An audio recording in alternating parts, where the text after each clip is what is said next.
Some dreams are just illusions, but some dreams are warnings. In April 1912, the Titanic, the pride of its era, departed to cheers and celebration. No one knew it would be its final journey.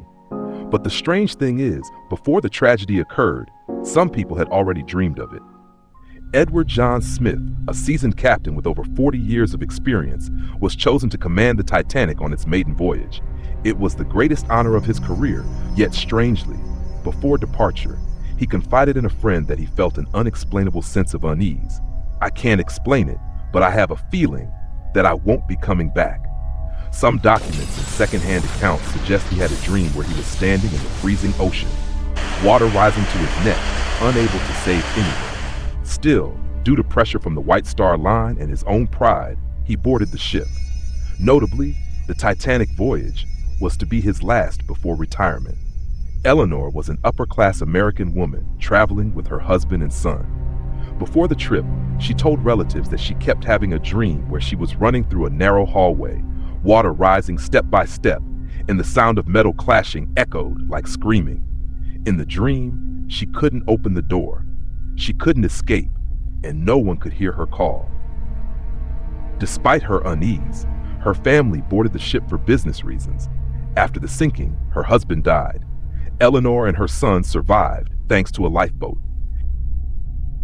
An Irish crewman named John Coffey was assigned to the Titanic, but he dreamt that the ship sank and he couldn't escape.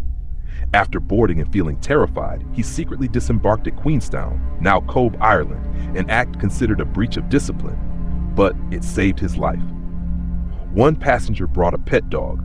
Upon reaching Southampton port, the dog scratched frantically at its crate and barked wildly, refusing to board the ship.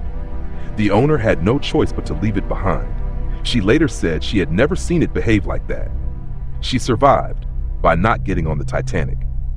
14 years before the Titanic sank, an American writer named Morgan Robertson wrote a novel called Futility about a ship named the Titan, also a luxurious vessel, also struck an iceberg, also lacked lifeboats, and also sank in April. The similarities were so uncanny that many believed it was a prophetic dream turned into literature. On April 15, 1912, the Titanic struck an iceberg and sank into the icy ocean. More than 1,500 people lost their lives. Those dreams came true, but no one listened. Is the subconscious trying to warn us?